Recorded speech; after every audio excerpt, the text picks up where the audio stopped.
চরমনায়ের পীর সাহেব হুজুরের আমন্ত্রণে ইসলামী আন্দোলন বাংলাদেশের উদ্যোগে হোটেল সোনারগাঁওয়ে আজকের ঐতিহাসিক ইফতার মাহফিল অনুষ্ঠিত হয়েছে।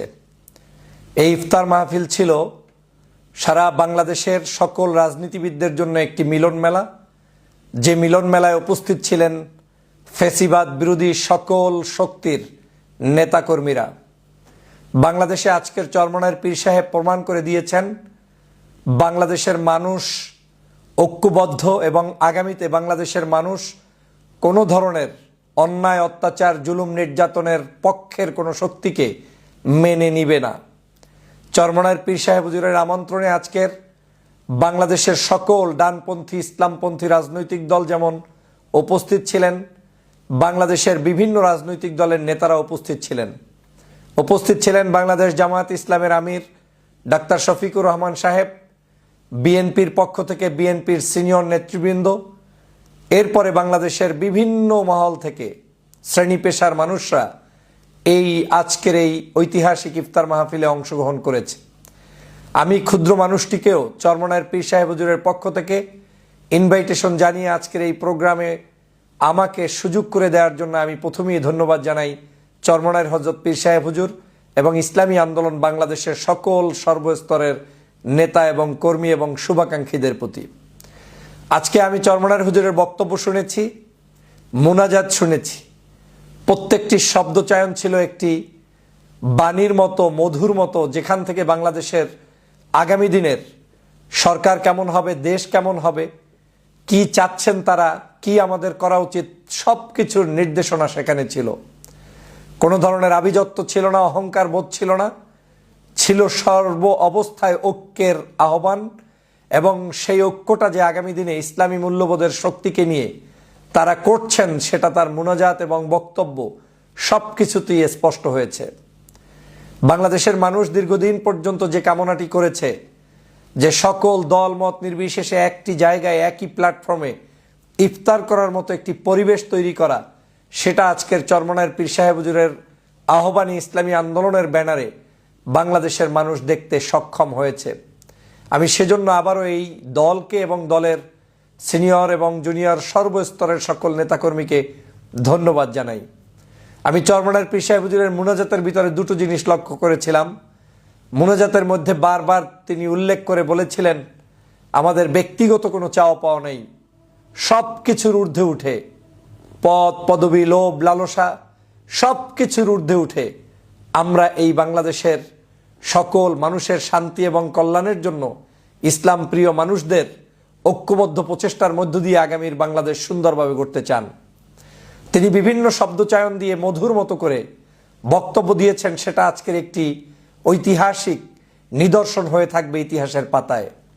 তার বক্তব্যের মধ্যে কারো বিরুদ্ধে কোনো কটূক্তি ছিল না, তার বক্তব্যের মধ্যে বাংলাদেশে কোনো বিদ্বেষ ছড়ানো ছিল না। তার বক্তব্যে একটি জিনিস স্পষ্ট হয়েছে, আমাদের এই বাংলাদেশকে আমাদেরকেই গঠন করতে হবে, আমাদের এই বাংলাদেশকে আমাদেরকেই বিনির্মাণ করতে হবে।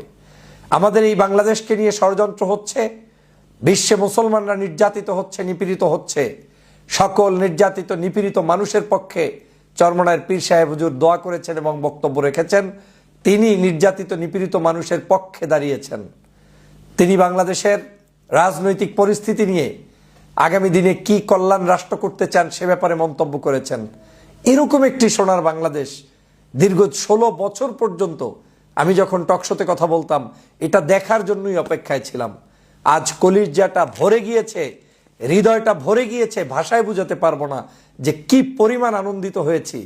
আমি আদর পেয়েছি হযরত চরমনায়ের পীর সাহেব হুজুরের কাছ থেকে।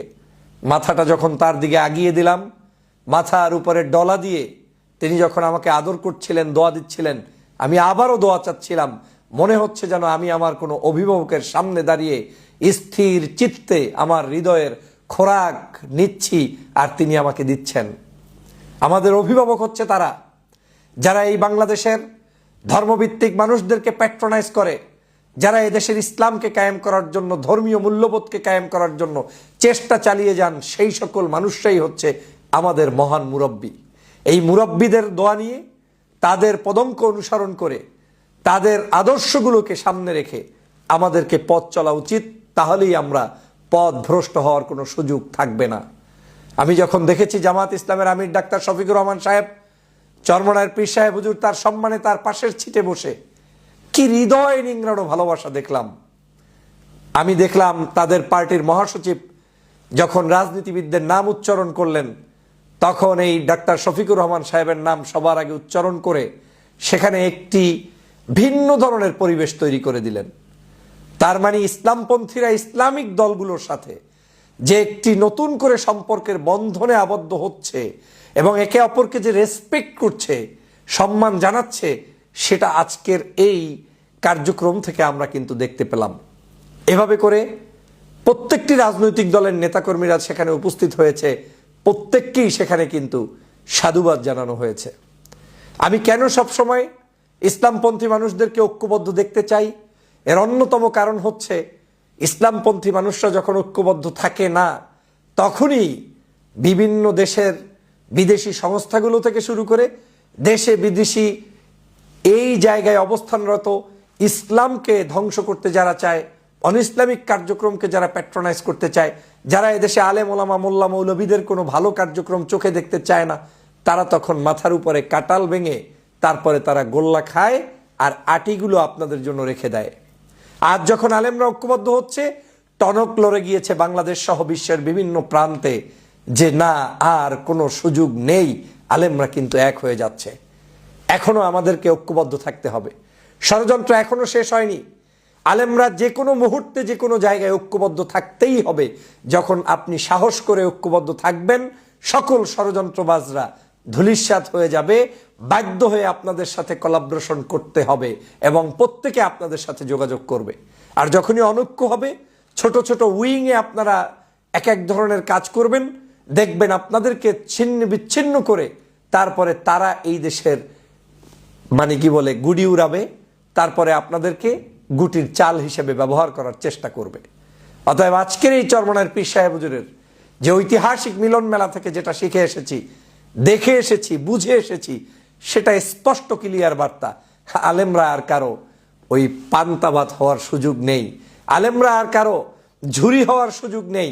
আলেমরা এবার চিনতে শিখেছে, বুঝতে শিখেছে, জানতে শিখেছে এবং এই বাংলাদেশকে এগিয়ে নেওয়ার পথেই তারা এগিয়ে যাচ্ছে।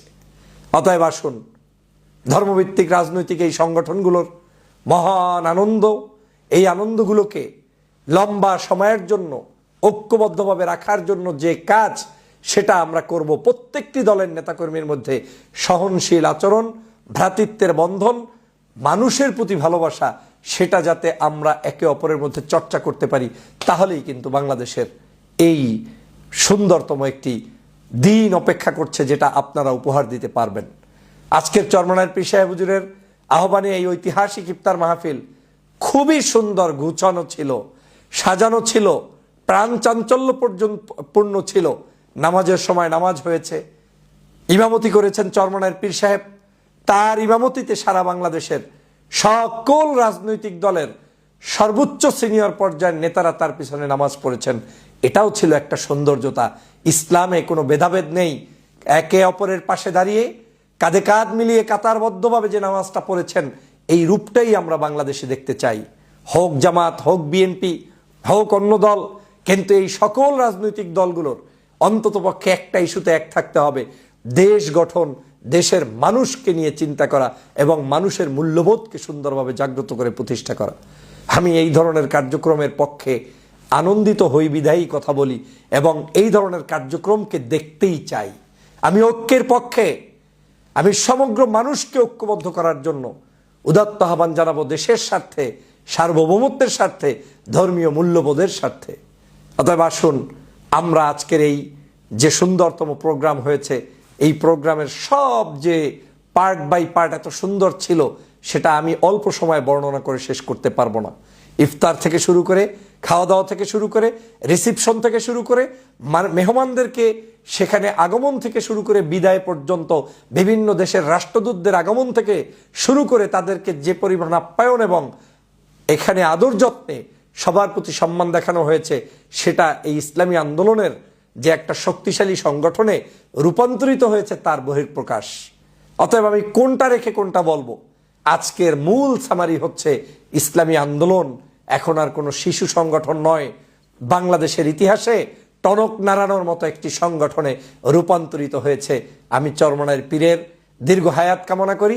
ইসলামী আন্দোলনের কার্যক্রমকে হক পথে থেকে ন্যায়ের পক্ষে, দেশের পক্ষে, ওলামাদের ঐক্যের পক্ষে, ইসলামপন্থী নাগরিক এবং দলগুলোর মধ্যে ঐক্য সংহত করার পক্ষে কামিয়াবি সবসময় কামনা করি। সেই উদাত্ত আহ্বান জানিয়ে আজকের যে সুন্দরতম অনুষ্ঠান করেছেন সে কারণে সবার প্রতি আবার ধন্যবাদ জানিয়ে আজকের মতো এখানেই বিদায় নিচ্ছি। আল্লাহ হাফেজ।